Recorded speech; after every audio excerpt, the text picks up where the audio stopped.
जी, business law Kaif 3 lecture का आगाज करते हैं। आज हमारा लेक्चर है लेक्चर नंबर 36। इसमें हम चैप्टर 15 का लास्ट लर्निंग ऑब्जेक्टिव डिस्कस करेंगे आज, मिनट्स ऑफ मीटिंग प्लस फिर इसके अलावा हम पास्ट पेपर्स भी जो पिछले 2-3 लेक्चर में हमने डिस्कस नहीं कर सके उनको भी आज डिस्कस करेंगे। मिनट्स ऑफ द मीटिंग्स, देखिए जो भी जनरल मीटिंग्स हो या बोर्ड ऑफ डायरेक्टर की मीटिंग हो, मीटिंग कंडक्ट होने के बाद उसकी एक समरी बनती है जिसमें लिखा जाता है कि इस मीटिंग में क्या क्या प्रोसीडिंग्स हुई, क्या क्या फैसले हुए, रेजोल्यूशंस क्या क्या पास की गई। रिकॉर्ड पर्पस के लिए उसकी एक रिटन समरी बनती है। इस मीटिंग की रिटन समरी को हम कहते हैं मिनट्स। ये बोर्ड ऑफ डायरेक्टर्स की मीटिंग के भी मिनट्स बनते हैं और शेयर होल्डर यानी जनरल मीटिंग की मीटिंग्स के भी मिनट्स बनते हैं। तो आज के लेक्चर में हम इन मिनट्स के हवाले से स्टडी करेंगे कि कंपनी एक्ट क्या करता है, इन मिनट्स को बनना चाहिए नहीं बनना चाहिए, किसके साथ शेयर करने हैं, कब तक अवेलेबल होंगे वगैरह वगैरह। तो कंसेप्ट है हमारा मिनट्स ऑफ मीटिंग। जो भी जनरल मीटिंग हो चुके, जनरल मीटिंग का टॉपिक पढ़ रहे हैं, ठीक है, डायरेक्टर्स का टॉपिक नहीं पढ़ रहे, लेकिन जेल में रखिएगा डायरेक्टर्स की मीटिंग के भी मिनट्स बनते हैं और शेयर होल्डर्स यानी जनरल मीटिंग के मिनट्स भी बनते हैं। मिनट्स का मतलब समरी उसकी। सबसे पहला कंसेप्ट हमें ऑथेंटिकेशन। जब मिनट्स मीटिंग के मिनट्स बन जाएंगे, कोई भी किसी भी हमने एम्प्लॉय को कह दिया कि भाई ये मीटिंग में जो भी मिनट्स हुए हैं, फॉर एग्जांपल कंपनी सेक्रेटरी है, उसे हमने कहा कि मीटिंग में जो भी चीजें तय पाई हैं इसकी एक समरी बना दीजिए। उसने समरी बना दी, क्या उस समरी पे आंखें बंद करके एतबार कर लेना चाहिए कि जो उस मीटिंग में लोग मौजूद हैं उनमें से किसी अथॉरिटेटिव पर्सन को उस मिनट्स को चेक करके साइन करने चाहिए एज एविडेंस के वाकई ये मिनट्स बिल्कुल सही प्रिपेयर किए गए। तो इस साइन करने को हम कहते हैं ऑथेंटिकेशन। तो मिनट्स ऑफ द मीटिंग जब प्रिपेयर होंगे इसकी ऑथेंटिकेशन करेगा कौन? अब जाहिर है मीटिंग में जो हाईएस्ट अथॉरिटी पे बंदा होता है यानी चेयरमैन ऑफ द मीटिंग। अब ये चेयरमैन ऑफ द जो करंट मीटिंग का चेयरमैन है वो भी इसको ऑथेंटिकेट कर सकता है और जो सब्सीक्वेंट मीटिंग का चेयरमैन है वो भी इसको ऑथेंटिकेट कर सकता है। ऑथेंटिकेशन में याद रखिएगा मीटिंग का इस मीटिंग का चेयरमैन भी कर सकता है या चेयरमैन ऑफ नेक्स्ट मीटिंग, जब नेक्स्ट मीटिंग आएगी उसका चेयरमैन भी ऑथेंटिकेट कर सकता है। आपको याद होगा, अभी आप सोच रहे होंगे कि मीटिंग तो ये है तो इसमें तो सुली तौर पे इसी मीटिंग के चेयरमैन को ऑथेंटिकेट करना चाहिए, नॉर्मली वही करता है। लेकिन समटाइम ऐसा होता है जैसे रेजोल्यूशन थ्रू सर्कुलेशन वाला कंसेप्ट आपको याद होगा कि रेजोल्यूशन थ्रू सर्कुलेशन जब पास हुई तो उसके जो मिनट्स हैं वो नेक्स्ट जो अपकमिंग मीटिंग आती है उसमें इंक्लूड किए जाते हैं और उसको ऑथेंटिकेट अब कौन करता है? जाहिर है जो नेक्स्ट मीटिंग उस मीटिंग का चेयरमैन होगा। तो ध्यान में रखिएगा मिनट्स ऑफ द मीटिंग जब ऑथेंटिकेट करने हैं तो करंट मीटिंग का चेयरमैन भी कर सकता है और नेक्स्ट मीटिंग का चेयरमैन भी। इसके बाद नेक्स्ट कंसेप्ट प्रिजर्वेशन। कब तक इन मिनट्स को संभाल के रखना है? मिनट्स दो तरह से मेंटेन करना है, एक फिजिकल फॉर्म यानी हार्ड फॉर्म में जैसे पेन से लिखना है या टाइपिंग करनी है उसके और उसका प्रिंट निकाल के रखना है। एक तो रिटर्न या फिजिकल फॉर्म में आपने रखने हैं 20 साल तक किसी भी मीटिंग के मिनट्स, और इलेक्ट्रॉनिक फॉर्म में यानी सॉफ्ट कॉपी में जिसे हम कहते हैं कंप्यूटर ड्राइव पे यूएसबी में आपने इसको परमानेंटली हमेशा के लिए इन मिनट्स को संभाल के रखना है, क्योंकि फिजिकली मिनट्स को या किसी भी चीज को संभाल के रखना मुश्किल है, लेकिन इलेक्ट्रॉनिकली सॉफ्ट कॉपी फॉर्म में कंप्यूटर कॉपी फॉर्म में जैसे वर्ड MS वर्ड पे आप सेव कर लिया आपने, उसमें सेव करना संभाल के रखना आसान है। आजकल क्लाउड सर्विसेज होती हैं, आप उसको अपलोड भी कर सकते हैं। तो फिजिकल फॉर्म में 20 इयर्स तक और इलेक्ट्रॉनिक फॉर्म परमानेंटली यानी हमेशा के लिए जब तक कंपनी चलती रहेगी आपने minutes of the general meeting को संभाल के रखना है। कॉपीज क्या मिनट्स की सेंड करते हैं हम किसी को? अच्छा, अब इसमें वैसे हमारे करंट चैप्टर का हिस्सा नहीं है, लेकिन मैंने मुनासिब समझा कि बोर्ड मीटिंग को भी यहां पे कवर कर दो। बोर्ड ऑफ डायरेक्टर्स की मीटिंग के मिनट्स, जब भी मीटिंग होगी इसके मिनट्स प्रिपेयर होंगे। डायरेक्टर्स की मीटिंग के भी मिनट्स प्रिपेयर होते हैं। पहले डायरेक्टर की मीटिंग के समझा रहा हूं। इन मिनट्स की एक कॉपी सेंड की जाएगी हर डायरेक्टर को, मेंबर को नहीं, क्योंकि डायरेक्टर्स की मीटिंग में कॉन्फिडेंशियल मैटर डिस्कस हो रहे होते हैं। तो ये मेंबर्स के साथ शेयर नहीं, मेंबर के साथ शेयर किए इसका मतलब है जनरल पब्लिक को पता चल गया, क्योंकि मेंबर्स जो है वो उनकी तादाद ज्यादा होती है अक्सर। तो बोर्ड मीटिंग के मिनट सिर्फ और सिर्फ डायरेक्टर्स को दिए जाएंगे, उसकी एक कॉपी सेंड की जाएगी with in 14 days of meeting. Minutes के 14 दिन के अंदर अंदर मिनट्स की एक कॉपी हर डायरेक्टर को दी जाएगी सेंड की, ताकि अगर कोई डायरेक्टर मीटिंग में मौजूद नहीं था उसे पता चल जाए क्या डिस्कस हुआ, और जो मीटिंग में मौजूद था वो देख ले कि क्या सही मिनट्स बनाए गए कि नहीं। अब आता है जनरल मीटिंग, यानी शेयर होल्डर्स की जो मीटिंग होगी उसके मिनट्स का क्या रोल है। देखिए लॉ ये कहता है कि हर मेंबर के पास ये राइट है कि वो मिनट्स को इंस्पेक्ट करना चाहे इंस्पेक्ट भी कर ले, उसको कॉपी करना चाहे कॉपी भी कर ले। अब इंस्पेक्शन और कॉपी में फर्क है। इंस्पेक्शन का मतलब ये हमने अपने ऑफिस में एक रिकॉर्ड रखा हुआ है, कोई मेंबर आया, हमने उसे कहा भाई ये किताब पढ़ लो, देख लो, इस मिनट बुक को रीड कर लो, ये है इंस्पेक्शन। लेकिन अगर वो कहे कि जी मुझे इसमें से कुछ कॉपी भी करवाना है तो ये होगा कॉपी। जैसे आप किसी लाइब्रेरी में जाते हैं, अगर आप लाइब्रेरी में बैठ के सिर्फ किसी किताब को पढ़ते हैं तो ये इंस्पेक्शन है। लेकिन अगर आप कहते हैं मुझे इस किताब की कॉपी भी करवानी है या इसके कुछ सफ़ों की कॉपी भी करवानी है तो ये होगा कॉपी। इंस्पेक्शन के और कॉपी के रूल्स थोड़े से डिफरेंट है, ठीक है। एक सबसे बड़ा फर्क ये है कि इंस्पेक्ट करने के लिए शायद कोई खर्चों की जरूरत नहीं पड़ेगी, लेकिन अगर आप कॉपी करवाना चाहते हैं तो आपको फोटोकॉपी के चार्जेस अदा करने पड़ेंगे। इंस्पेक्शन में कहते हैं हर मेंबर इंस्पेक्ट कर सकता है, हर member. A member means every member, चाहे उसके पास 1% शेयर होल्डिंग है, चाहे 10% है, चाहे 50% है, irrelevant, irrespective of share holding, जितनी मर्जी कम हो या ज्यादा हो, हर मेंबर का राइट है कि वो जनरल मीटिंग के मिनट्स को इंस्पेक्ट कर सकता है, और इंस्पेक्ट कर सकता है विदाउट चार्ज, बगैर कोई फीस अदा किए। इसकी कोई फीस नहीं रखी जा सकती। हाँ, डायरेक्टर या management minutes of the meeting को इंस्पेक्ट करने की फीस नहीं रख सकते, लेकिन वो कुछ ना कुछ रीजनेबल रिस्ट्रिक्शन इंपोज कर सकते हैं कि सर ये हमारा मिनट रूम है, इसमें बराए मेहरबानी मोबाइल लेके जाना मना है फॉर एग्जांपल, या इसमें चाय लेके जाना, वरना आपका इरादा होगा कि चाय पीते पीते मजे से मिनट्स भी पढ़ लेंगे, कि नहीं सर चाय लेके जाना मना है। तो इसमें रीजनेबल रिस्ट्रिक्शंस अप्लाई की जा सकती हैं, और कम से कम हर रोज 2 घंटे के लिए इंस्पेक्शन के लिए अवेलेबल होंगे मिनट्स, डेली अवेलेबल होंगे कम से कम 2 घंटे के लिए। अब ये मैनेजमेंट या डायरेक्टर डिसाइड कर लेंगे कि वो 8 से 10 करना है, 10 से 12 करना है, 12 से 2, जो भी टाइम उन्होंने डिसाइड करना है, कम से कम 2 घंटे के लिए डेली जनरल मीटिंग इंस्पेक्शन के लिए अवेलेबल होंगे।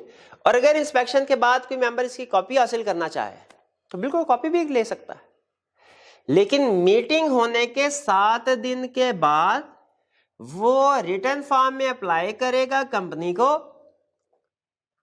और कंपनी 7 दिन के अंदर अंदर, यानी उसकी रिक्वेस्ट के मीटिंग के 7 दिन के बाद वो रिक्वेस्ट दे सकता है कि सर मुझे कॉपी प्रोवाइड की जाए, और रिक्वेस्ट के 7 दिन के अंदर अंदर उसे कॉपी प्रोवाइड की जाएगी। लेकिन इस केस में फीस भी वसूल की जाएगी, क्योंकि फोटो कॉपी फ्री में थोड़ी हो जाती है, ठीक है। एक नॉमिनल सी फीस चार्ज कर ली जाएगी 100, 200, 500 रुपया, और फिर उसके बाद उसको मिनट्स की कॉपी प्रोवाइड की जाएगी। तो ये इंस्पेक्शन का कंसेप्ट डिफरेंट है, कॉपी का कंसेप्ट डिफरेंट है। एग्जाम में अटेम्प्ट करते हुए आपने इस चीज को ध्यान में रखना है। ये एक छोटा सा कंसेप्ट था हमारा मिनट्स ऑफ द मीटिंग का। इसके साथ ही हमारा चैप्टर खत्म हो गया, कंसेप्ट सारे क्लियर हो हमने डिस्कस कर लिए। लेकिन आपको पता है हम हर चैप्टर के हर लर्निंग ऑब्जेक्टिव के साथ साथ पास्ट पेपर की भी डिस्कशन करते हैं, ताकि हमें पता चलता रहे कि पास्ट पेपर में इन कंसेप्ट को वो कैसे डिस्कस करेगा। तो हम स्टार्ट करते हैं पास्ट पेपर के क्वेश्चन जो पिछले 2-3 दिन से डिस्कस नहीं हुए थे, तो हमने कहा चलिए एंड में इकट्ठे कर लें डिस्कस। तो किस क्वेश्चन 30 तक हमने डिस्कस कर लिए थे ना, 31 से ऑनवर्ड जाना है। तो 31 से ऑनवर्ड चलते हैं, पास्ट पेपर के क्वेश्चन को डिस्कस करते हैं। 31 concept review question G. Briefly explain the exceptions to the following provision as specified under the Companies Act 2017। अच्छा, एक चीज ध्यान में रखिएगा, बाज़ औक़ात लॉ के क्वेश्चन में ना मिक्सर होता है। सम टाइम एक ही क्वेश्चन के अंदर एक हिस्सा हमारा रिप्रोडक्शन के क्वेश्चन वाला होता है, एक हिस्सा केस स्टडी वाला होता है। सम टाइम एक क्वेश्चन जो है उनमें डिफरेंशिएट करना थोड़ा सा मुश्किल होता है कि ये केस स्टडी वाला है या कंसेप्ट रिप्रोडक्शन वाला है।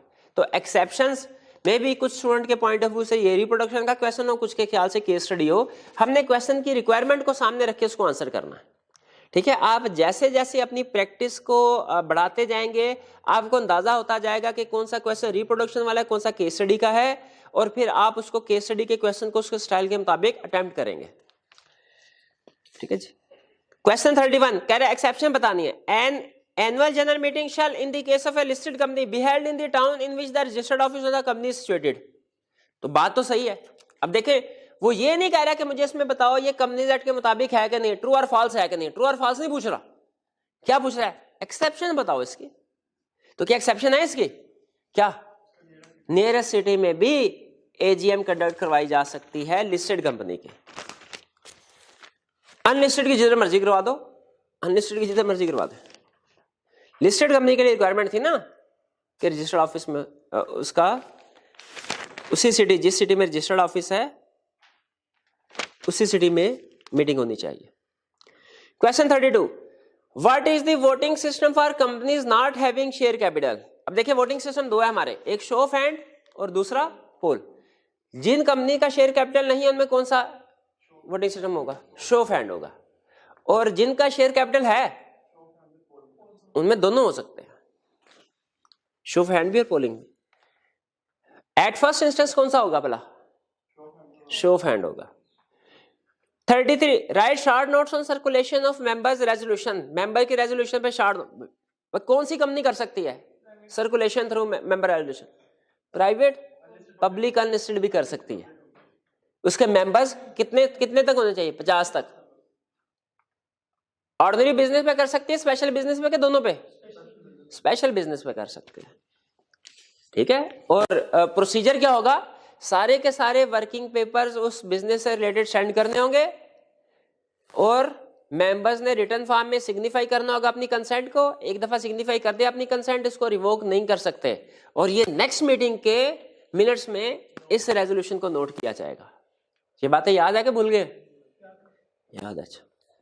34, explain the method of voting in general meeting. ये तो हमने पढ़ लिया, शो ऑफ हैंड और पोल। शो ऑफ हैंड के की फीचर्स क्या थे, फर्स्ट इंस्टेंस में शो ऑफ हैंड होगा, हर मेंबर का एक वोट होगा, शेयर होल्डिंग कितनी है इग्नोर कर दिया जाएगा, प्रॉक्सी कैन नॉट वोट, ठीक है। और पोलिंग में क्या था कि कब होगी, जब चेयरमैन ऑप्ट करेगा या 10% वोटिंग पावर वाले लोग डिमांड करेंगे, ठीक है। या अगर उनके नहीं है शेयर कैपिटल, ठीक है, तो 10% वोटिंग पावर या 10% मेंबर्स की तादाद हो तो वो डिमांड कर सकते हैं। और इसमें प्रॉक्सी वोट कर सकता है। और हर एक का कितने वोट होंगे, पोलिंग में हर मेंबर का एक वोट होगा, शेयर्स के हिसाब से होगा ना, हर शेयर पे एक वोट होगा, लेकिन जिसके जितने ज्यादा शेयर हैं उसके उतने ज्यादा वोट्स होंगे। Number of votes proportionate to share holding होंगे। 35, जल्दी से बताते जाना आपने। Who can demand poll in the general meeting. Demand कौन कर सकता है, चेयरमैन ऑप्ट कर सकता है, डिमांड कौन करेगा, मेंबर्स करेंगे। कौन से मेंबर करेंगे, तादाद तो बताएं। 10% क्या वोटिंग पावर हो। अच्छा, अगर मेंबर्स डिमांड करें, चेयरमैन की मर्जी है, चाहे तो पोल कंडक्ट करवाए चाहे ना करवाए, कि चेयरमैन पे लाजमी है, चेयरमैन पे लाजमी है। अगर मेंबर ने डिमांड कर दी 10%, जो राइट लॉ ने दे दिया वो चेयरमैन थोड़ी छीन सकता है। लॉ ने क्या दिया, 10% वोटिंग पावर लोग जो डिमांड करेंगे तो पोल करवानी ही करवानी है, चाहे चेयरमैन एग्री करे चाहे ना करे।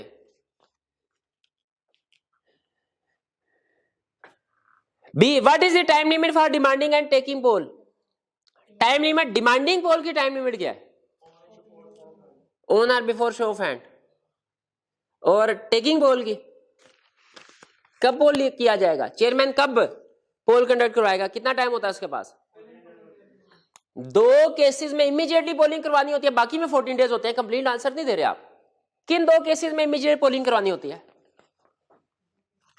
दो केसेस तो बता दिया मैंने, अल्लाह के बंदे, वो कौन से केसेस हैं ये बताना है। 2 केसेस,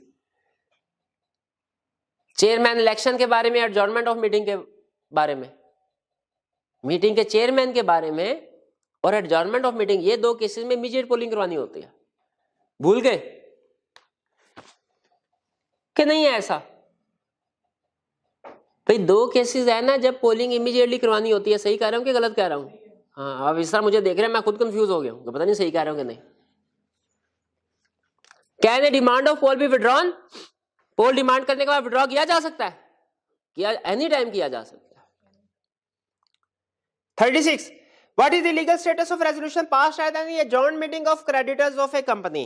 एडजॉर्न्ड मीटिंग ऑफ क्रेडिटर हो या मेंबर हो, इससे फर्क नहीं पड़ता। बताइए, अगर एडजॉर्न्ड मीटिंग हो जाए, इस पर रेजोल्यूशन पास हुई, इसका क्या स्टेटस है? मेरा तो ख्याल है इसका कोई स्टेटस नहीं है, क्योंकि रीजनल मीटिंग में रेजोल्यूशन पास ही नहीं, एडजॉर्न मीटिंग में हुई। कि है कोई स्टेटस? क्या स्टेटस है? इफेक्टिव है कि इनवैलिड है? इफेक्टिव है। एडजॉर्न मीटिंग में जो रेजोल्यूशन पास हो बिल्कुल इफेक्ट। एडजॉर्न मीटिंग बेसिकली उसी का कंटिन्यूएशन में होती है ओरिजिनल मीटिंग की। तो जैसा ओरिजिनल मीटिंग में रेजोल्यूशन पास होती तो स्टेटस होता है, एडजॉर्न मीटिंग में भी वही स्टेटस है। लेकिन एक फर्क है, क्या? एडजॉर्न मीटिंग में जो रेजोल्यूशन पास हुई उसकी इफेक्टिव डेट क्या होगी? जब वो रेजोल्यूशन पास हुई, यानी एडजॉर्न मीटिंग की डेट होगी, ओरिजिनल मीटिंग की डेट नहीं होगी। ये बात समझ आया कि नहीं आया? बात समझ आई कि नहीं? एडजॉर्न मीटिंग में रेजोल्यूशन पास हो सकती है, लेकिन उसकी एप्लीकेशन डेट एडजॉर्न मीटिंग से ही होगी, बैक डेट यानी ओरिजिनल मीटिंग से नहीं होगी। अच्छा, इसे मुझे एक और क्वेश्चन याद आ गया। प्रॉक्सी को पॉइंट किया एजीएम अटेंड करने के लिए, एजीएम एडजॉर्न हो गई। एडजॉर्न मीटिंग के लिए दोबारा प्रॉक्सी फॉर्म सबमिट करवाना है कि पहले वाला ही चलेगा? पहले वाला ही चलेगा। तुक्का सही है। अच्छा, तुक्का नहीं पता था?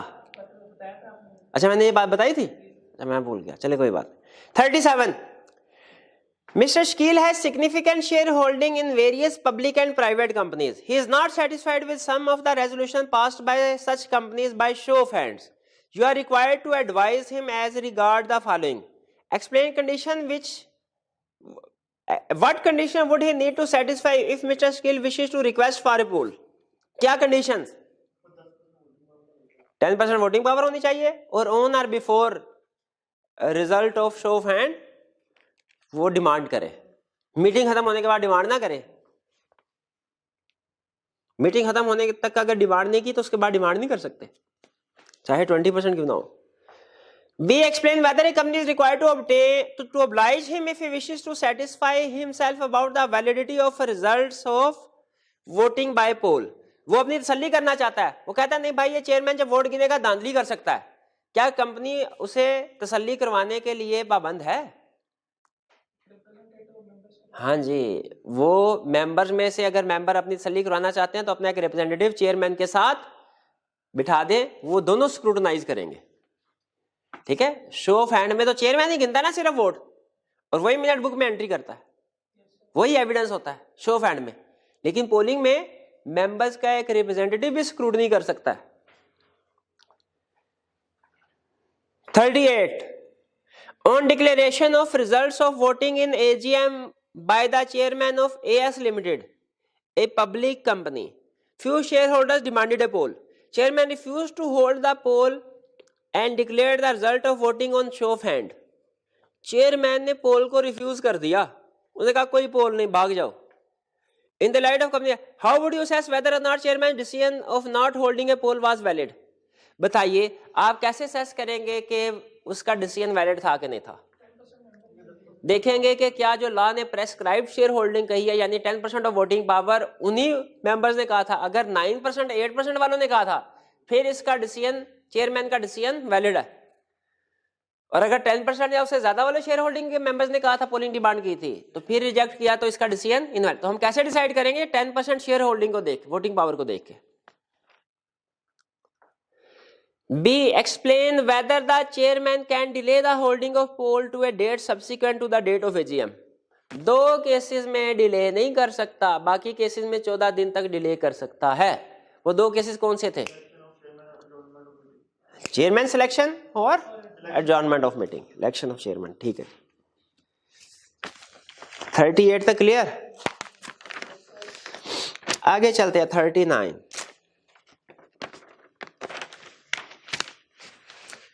Fancy Works Limited FWL is in process of finalizing the prerequisites of holding its first annual general meeting. First annual general meeting को अंडरलाइन करें। अच्छा, फर्स्ट जनरल मीटिंग और फर्स्ट एनुअल जनरल मीटिंग में क्या फर्क है? हाँ, first general meeting statutory meeting है और first annual general meeting annual general meeting है।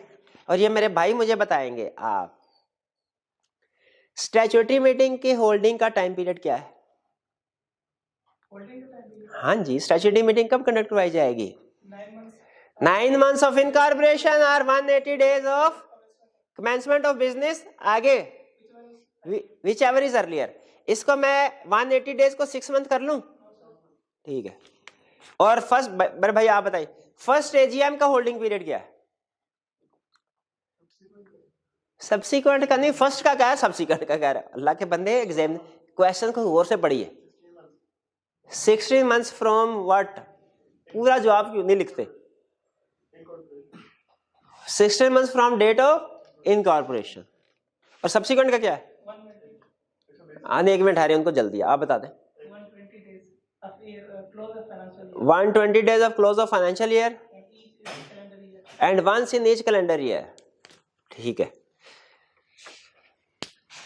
कौन सा ईयर एंड होगा तो once in each calendar year का, once in each calendar year का ध्यान रखना है खास तौर पे। ईयर एंड क्या होगा तो once in each calendar year का ध्यान रखना है। 30 सितंबर होता है तो 30 जून में ये मसला नहीं आता, 31 मार्च ईयर एंड हो फिर भी मसला नहीं आता, 31 दिसंबर ईयर एंड हो फिर भी मसला नहीं आता। मसला कब आता है? जब ईयर एंड 30 सितंबर हो, क्योंकि चौथा महीना फिर अगले साल जाता है, तब ध्यान रखना था खास तौर पर। किधर से हम, हाँ फर्स्ट एजीएम पे, ठीक है। To be held on 31 October 2019। Advise FWL about the matters relating to proxy which must be included in the notice of AGM. Proxy से रिलेटेड कौन से मैटर है जो एजीएम में इंक्लूड होने चाहिए, बताइए। पहला, right of member to appoint proxy. दूसरा, राइट ऑफ प्रॉक्सी। पहला मेंबर का राइट बताया, फिर दूसरे पे राइट ऑफ प्रॉक्सी बताना है कि प्रॉक्सी का फिर आगे फर्दर राइट होगा to attend, to speak and vote at AGM. तीसरी एक और चीज होगी, प्रॉक्सी फॉर्म। याद किया हुआ, शाबाश। Second, Arbaaz limited AL is a member of FWL. अच्छा, अरबाज लिमिटेड मेंबर है, अरबाज मेंबर नहीं है, यानी बॉडी कॉर्पोरेट मेंबर है दूसरी कंपनी की, नेचुरल पर्सन नहीं है मेंबर। समझ में आया फर्क क्या है?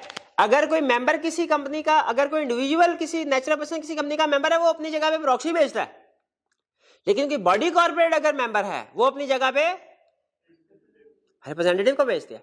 कभी कभार आपको बताया था किसी क्वेश्चन में सम टाइम वो इसको प्रॉक्सी ही बोल देता है, तो हमने जहन में रखना है कि हालांकि टेक्निकल फर्क है, लेकिन लगता है उसका कंसेप्ट थोड़ा सा वीक है, कोई बात नहीं, रूल वही लगेंगे। Arbaz limited is member of FW. How would AL represent itself in AGM? AGM में अपने आप को कैसे रिप्रेजेंट करेंगे? अरबाज लिमिटेड अपने आप को दूसरी कंपनी की एजीएम में कैसे रिप्रेजेंट करेगा? एक रिप्रेजेंटेटिव अपॉइंट करके।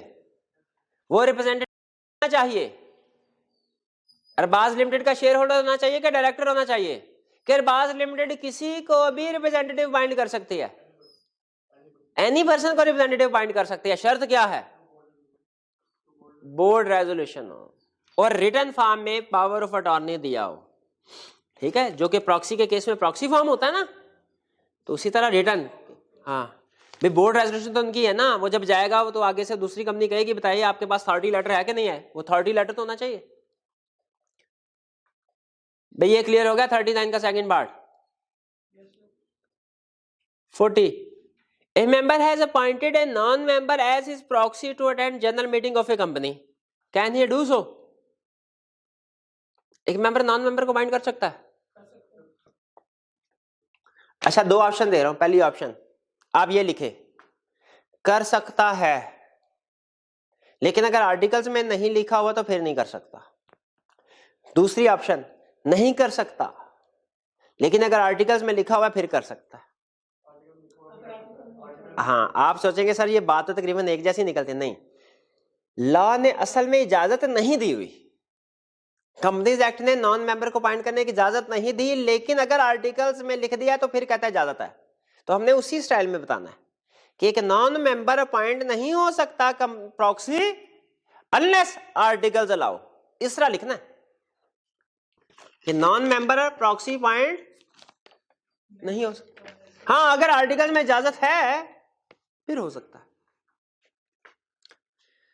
B, a proxy was lodged with the company 24 hours before the time of the meeting. Will it be valid? Proxy कितना अरसा पहले? 48 आवर। और इसमें इतवार गिनना है कि नहीं गिनना? भाई फर्ज कीजिए मीटिंग है मंडे को 10 बजे,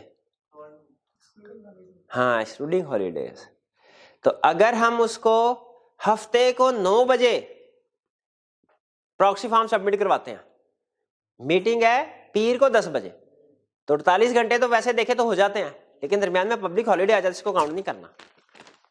तो 48 आवर्स बिल्कुल भी नहीं, 24 आवर्स पहले नहीं, 48 आवर्स पहले होनी चाहिए। 41 in the context of provisions of Company Act 2017 state the reason on account of which a company could declare the appointment of a proxy as invalid। हाँ, अब ये उसने इनडायरेक्ट तरीके से पहले पूछा होता है नॉर्मली बताओ कब प्रॉक्सी की रिलेटेड रिक्वायरमेंट क्या है, अब पूछ रहा बताओ कब प्रॉक्सी को इनवैलिड डिक्लेयर किया जा सकता है, बताइए। जब प्रॉक्सी फॉर्म लेट सबमिट करवाया जाए, ठीक है, दूसरा ऑथोराइज ना हो, साइन ना हो, तीसरा आर्टिकल्स अलाउ नहीं करते फिर भी नॉन मेंबर को प्रॉक्सी अपॉइंट किया गया हो। तो ये वो 2-3 केसेस हैं जब प्रॉक्सी इनवैलिड हो गए।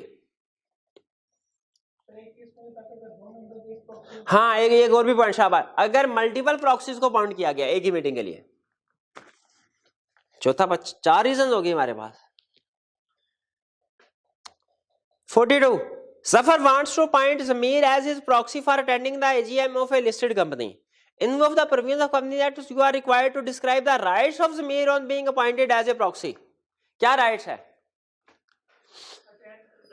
Rights to attend meeting, speak at meeting, vote at general meeting, right to demand poll, right to be counted for quorum.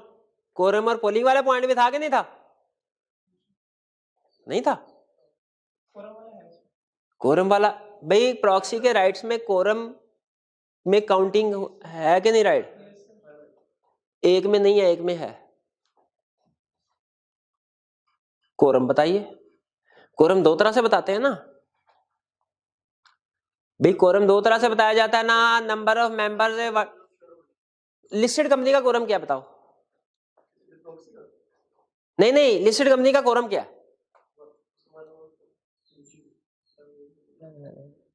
Four और 1/3 विच एवर इज हायर। ये अगर लिस्टेड कंपनी के general meeting का quorum है तो उसके board meeting का quorum क्या होगा फिर? ये तो मैंने तो जनरल मीटिंग का बताओ ना। हाँ जी, कोरम तीसरी दफा भी बोलोगे कोरम ही रहेगा। नहीं यार भैया पता है क्यों नहीं याद क्यों नहीं याद करते? बोले लिस्टेड कंपनी का 10 मेंबर्स, ठीक है, विद 25% वोटिंग पावर। याद है कि नहीं? आ गया याद ना? अच्छा, ये इन 10 मेंबर्स में या वो अनलिस्टेड का 2 मेंबर्स विद 25% वोटिंग पावर था। इसमें जब पर्सन काउंट किए जाते हैं ना, पर्सन 10 या 2, तब प्रॉक्सी को इंक्लूड नहीं किया जाता, लेकिन वोटिंग पावर काउंट करते हैं प्रॉक्सी को इंक्लूड किया जाता है। बताया था कि नहीं बताया था? अच्छा, प्रॉक्सी के राइट में कोरम है, उसमें फर्क बता दिया आपको। प्रॉक्सी के राइट्स में वोटिंग है, राइट टू वोट है कि नहीं, इसमें भी फर्क था। वोटिंग कितने तरीकों से होती है? 2 तरीकों से, शो ऑफ हैंड और पोलिंग के जरिए से। एक में प्रॉक्सी कर सकता है वोटिंग, दूसरा हाँ शो ऑफ हैंड में नहीं कर सकता। चलिए आगे चलते हैं। 43 Greenleaf Limited, a listed company, has sent a notice of forthcoming AGM to the company secretary of Red Rose Limited, which is also a listed company. एक कंपनी ने अपनी मीटिंग का दूसरी कंपनी को नोटिस भेजा, रेड रोज को।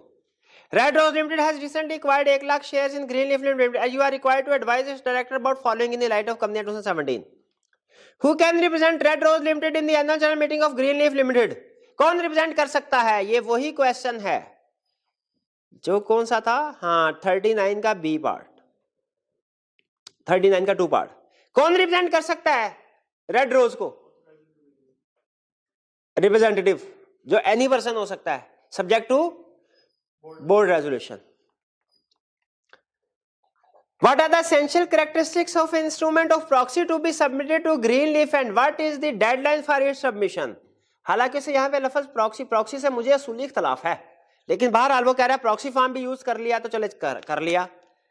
Essential characteristics, अब हम प्रॉक्सी फॉर्म की एसेंशियल कैरेक्टरिस्टिक्स बताएंगे।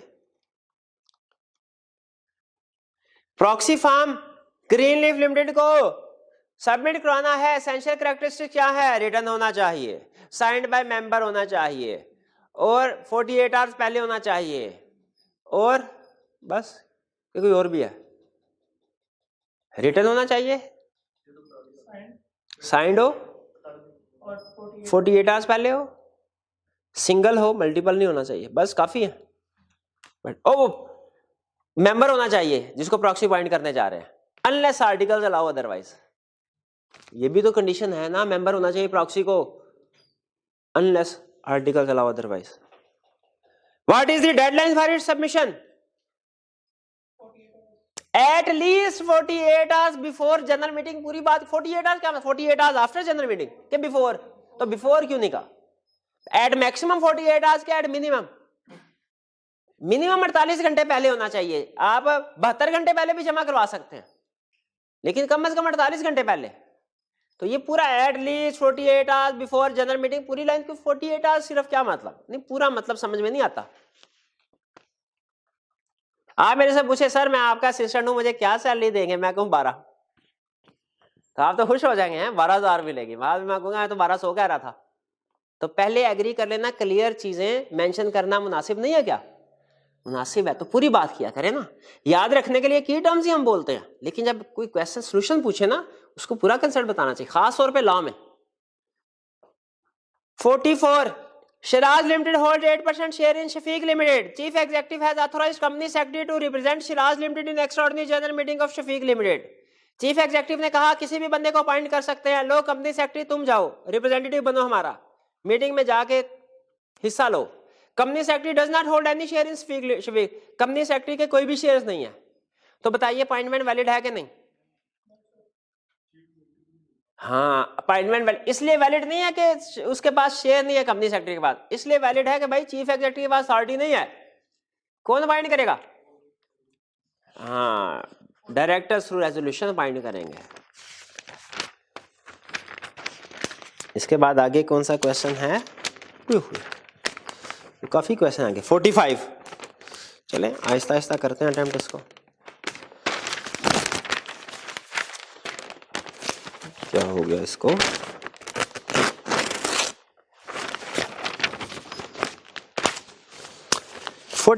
Whether it is possible under the provision of articles of association to provide for a shorter or larger number of members to be quorum for a meeting.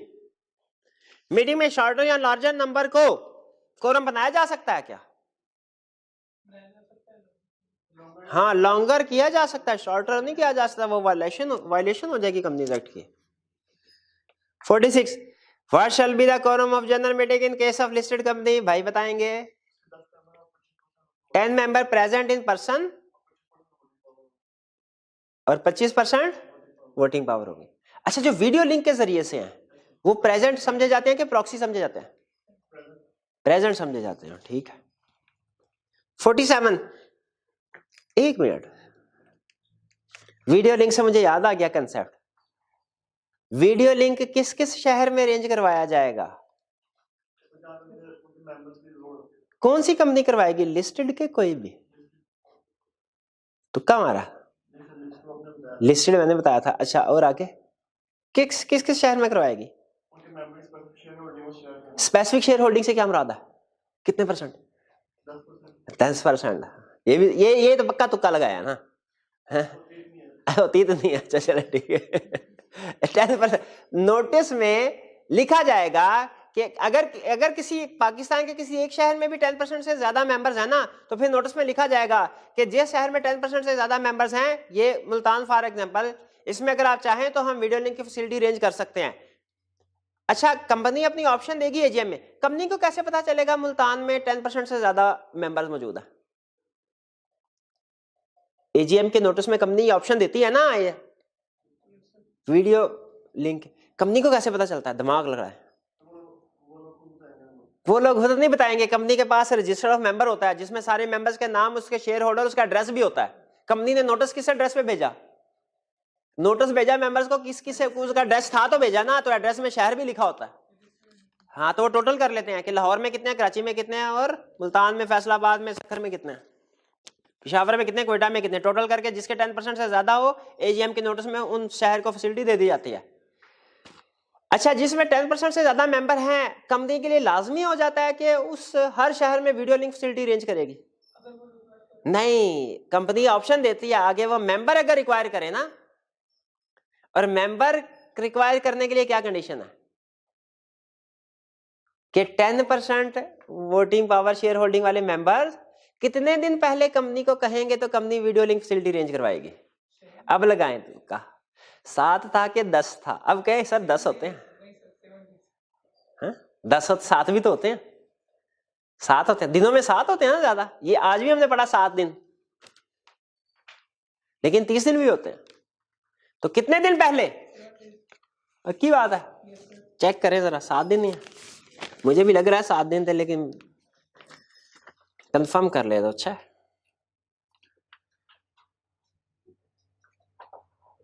47। ओ भाई, अब ऐसे ढूंढ रहे हैं जैसे आपको पता ही ना हो ये कंसेप्ट लिखा कहाँ हुआ है। हाँ साथ, मेहरबानी भाई, कम से कम इतना तो हमें क्वेश्चन पढ़ के पता चल जाए ना किस चैप्टर का क्वेश्चन है, पता चलना चाहिए कि नहीं। कमेंसमेंट ऑफ बिजनेस वाला किस चैप्टर का क्वेश्चन है? 14 में। अच्छा ठीक है भाई, मैंने कुछ कहा गलत है। 47A, can a business be transacted at general meeting without the presence of quorum of members? नहीं किया जा सकता। अगर होगा तो वो इरेगुलरिटी कंसीडर की जाएगी, मेंबर्स कोर्ट में जाके उसे नल एंड वाइड करार दे सकते हैं। और ये भाई मुझे बताएंगे, अब मैं क्या पूछना चाह रहा हूं भला, कि मेंबर्स अगर मीटिंग को नल एंड वाइड करार देना चाहते हैं तो क्या कंडीशंस हैं? अब पहली तो बोल देना जो वही नॉर्मली होती है, 10% वोटिंग पावर। हाँ, कंसीडर नहीं होगी। उन्होंने क्या कंसीडर, चीफ एग्जीक्यूटिव ने कहा ऐसी की तैसी कंसीडर नहीं होती, कंसीडर होती है। ये लो मिनट्स, ये लो सारा कुछ, ठक ठक ठक बना दिया। अब क्या करें? डायरेक्टर्स ने, चेयरमैन ने कहा नहीं है, मेंबर्स आते ना फैसले करें। कोरम नहीं था फिर भी उन्होंने फैसले कर लिए। कर सकते हैं ना, करना नहीं चाहिए था, कर तो सकते हैं ना। अब हमने क्या करना है, कोर्ट का दरवाजा खटखटाना के एससीसीपी का। कितने लोगों ने 10%, कितने दिन के अंदर? 30 दिन के अंदर अंदर। और क्या प्रूफ करना है? हाँ। अच्छा मुझे बताइए, ये 10% शेयर होल्डर कोर्ट के पास जाएंगे, 30 दिन के अंदर अंदर जाएंगे, ये 3 जगह पे कंसेप्ट यूज हुआ है, वो कौन कौन सी जगह? इलेक्शन ऑफ डायरेक्टर्स को इनवैलिड करार देने के लिए, मीटिंग को इनवैलिड करार देने के लिए, और किसको इनवैलिड करार देने के लिए? Variation in share holder rights को इनवैलिड करार देने के लिए। आगे चलते हैं। What are the provisions provided in Companies Act 270 if the quorum is not present within stipulated period of time? quorum के प्रेजेंट होने का stipulated period of time क्या है? quorum के प्रेजेंट होने का stipulated period of time क्या है? 30 मिनट। 30 मिनट के अंदर quorum प्रेजेंट नहीं होता, क्या होगा? अगर मेंबर्स ने कॉल की, मेंबर्स होगी तो मेंबर्स की मीटिंग ना, मेंबर्स की मीटिंग होगी तो डिसॉल्व हो जाएगी, तो जिन्ना आगे बैठने उधर, वो मेंबर्स की मीटिंग, जनरल मीटिंग मेंबर्स की मीटिंग होती है। आप लिखेंगे अगर कॉल्ड बाय मेंबर थी तो फिर वो डिसॉल्व हो जाएगी, और अगर सॉरी डिमांडेड बाय मेंबर्स थी, डिमांडेड बाय मेंबर्स थी तो वो डिसॉल्व हो जाएगी। कॉल्ड बाय डायरेक्टर्स थी तो वो एडजॉर्न हो जाएगी, same place, next week, same time. और अगर उस एडजॉर्न मीटिंग में भी कोरम प्रेजेंट नहीं होता तो फिर डायरेक्टर की मर्जी नहीं है, डायरेक्टर की मर्जी है, जो मर्जी कर ले। फिर 2 मेंबर्स भी अगर मौजूद हुए तो वो भी कोरम बन जाएंगे, अनलेस आर्टिकल्स प्रोवाइड अदरवाइज। नहीं याद? अच्छा याद, अच्छा मुझे बताएं, अगर 30 मिनट के अंदर कोरम प्रेजेंट नहीं होता तो आपने मुझे बता दिया क्या होगा। अगर 15 मिनट के अंदर चेयरमैन प्रेजेंट नहीं होता, डायरेक्टर से एक को अपॉइंट कर दिया जाएगा। अगर कोई भी डायरेक्टर नहीं है मेंबर में से, शाहबाज, ठीक है, कंसेप्ट मैच कर रहे हैं आप, कोई नहीं, मैं हिलाता चलाता रहूंगा। 48, under the provisions of company act 2017 what do you understand by term extraordinary general meeting? भाई एजीएम और स्टैट्यूटरी मीटिंग के अलावा जो भी मीटिंग होगी एक्स्ट्राऑर्डिनरी जनरल मीटिंग ही होगी. Who may call such meeting and what shall be the quorum of such meeting? कौन ये मीटिंग कॉल कर सकता है? डायरेक्टर. तरतीब से चलता है. चले मेंबर्स भी कॉल कर सकते हैं. कितने मेंबर? कितने मेंबर? 10% सही है. आपने पकड़ा हुआ 10% को रगड़ दे. ठीक है.